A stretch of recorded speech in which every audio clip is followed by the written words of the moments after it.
Assalamu alaikum, Adam and Bilal. Wa alaikum assalam wa rahmatullahi wa barakatuh. Wa alaikum assalam wa rahmatullahi wa barakatuh. Can I ask you my last question now? Yes. Feel free to ask as many questions as you need to. What's the question? Well, now we know that Allah is not the moon for sure, not the stars, not the sun, not the devil, not the Kaaba, not the black stone, not the Prophet Muhammad, or anything that we can think of or see. But can you explain to us who Allah is and how He looks? No one has ever seen Allah. Even in the heavens, Allah is surrounded by light upon light. Allah is above His throne, the Arsh, in a manner befitting His majesty, above His footstool, Kursi, which extends over the entire universe and above the seven heavens. Wow! So, is it not possible for anyone to see Allah unless He allows them? That's right. Allah will only allow the true believers to see Him in the paradise on the day of judgment. But the disbelievers will be raised up blind and denied this great pleasure of paradise, which is the greatest pleasure of paradise. I better be a good Muslim because I don't want to be denied from seeing Allah in paradise. That's correct. So, in this life, we can only know Allah by the attributes that He has described Himself with, such as the most merciful, the most gracious, the King, the ever-living, the self-sufficient, the giver of life, etc. I understand now. Allah has said in the Quran to say, He, Allah, is one, the eternal and absolute. He begets not, nor is He begotten, and there is none like unto Him. I see. So, we know Allah through His attributes and how He describes Himself in the Quran. That's correct. Allah also revealed about Himself in the Quran, Allah, there is no God worthy of worship except Him, the ever-living, all-sustaining. Neither drowsiness nor sleep overtakes Him. To Him belongs whatever is in the heavens and whatever is on the earth. Who could possibly intercede with Him without His permission? He fully knows what is ahead of them and what is behind them, but no one can grasp any of His knowledge except what He wills to reveal. His footstool encompasses the heavens and the earth, and the preservation of both does not tire Him, for He is the Most High, the greatest. Subhanallah! Allah is so great! Yes, Allah is the greatest. In Arabic, we say, Allahu Akbar. Let's talk about some of Allah's attributes to get to know who Allah is and what Allah is not. Okay, that would be fantastic. Yes, I would love that. Many people don't realize how great Allah is, or even the vastness of this world that He created. How vast is it?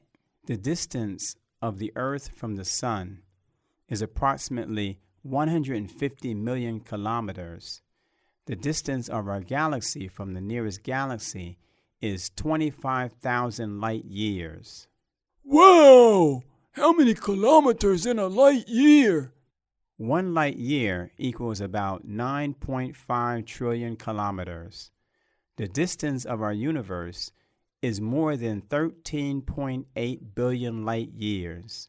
The distance of the lowest heaven, which is our universe, to the next heaven or universe is 500 years of travel. The distance between each heaven or universe is also 500 years of travel or marching. And there are 7 heavens or universes. What is above the 7 heavens?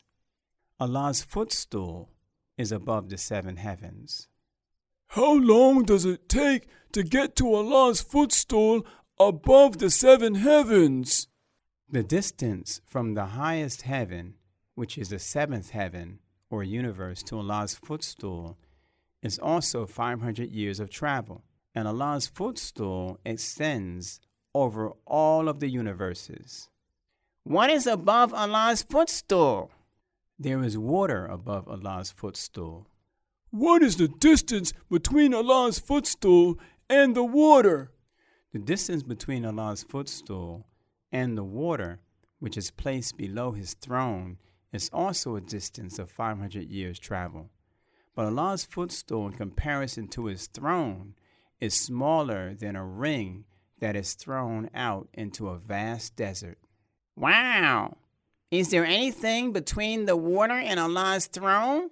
There are 8 angels carrying Allah's throne, and each angel is described as being so large that even the distance between their earlobes and shoulders is a distance of 700 years' journey. So can you imagine their sizes from head to toe? Can you imagine the size of the throne that needs 8 of them to carry it? Allah's throne is above the water, and Allah is above his throne in a manner befitting his majesty. And on the day of judgment, Allah will grab the earth with his hand and roll up our entire universe into his right hand and say, I am the king. Where are the kings of the earth? Subhanallah. Subhanallah! Subhanallah! According to our sizes, we are practically non-existent. So, how could we ever be arrogant or disobey Allah? We shouldn't be arrogant nor disobey Allah. And if you think we are small, think about the creations of Allah that are smaller than us, so small that we can't even see them. Now, let's begin talking about the attributes of Allah. Wow! We have learned so much today. Well, we're not finished yet. There will always be something new to learn until the day we all die. You're so right, Sheikh Ahmed. I'm not a sheikh, but I'm a student of knowledge, like we all should be. What else do you want to teach us today? Today we will talk about the name Allah, but tomorrow we will talk about the many names of Allah. Okay. Allah is the name that Allah has told us to call him. No one and nothing can be given that name. It indicates his oneness. It indicates that he is the only one worthy of worship. It indicates that he is the true deity of mankind, jinn, angels, animals, and all things. Everything else must be known as Abdullah or Amatullah. There is no question who we are speaking of when we say Allah. Was this the name that Allah told us to call him in Arabic? No, this is the name that Allah told all nations to call him. We will find this name mentioned by all of the prophets of Allah. They all said Allah. There are other names of Allah, and those other names Allah has mentioned. But Allah was always one of them.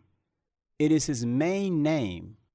In Hebrew, we find people saying Elohim, but the core of that name is Allah. In Aramaic, we find people saying Allah, but the core of that name is Allah. In Greek, we find people saying Hotheos, which is a translation of the meaning of Allah. Wow, I didn't know that. Wow, I didn't know that either. Well, that's it for today. Tomorrow, we will talk about Allah's attributes, inshallah. Assalamu alaikum wa rahmatullahi wa barakatuh. Wa alaikum assalam wa rahmatullahi wa barakatuh. Wa alaikum assalam wa rahmatullahi wa barakatuh.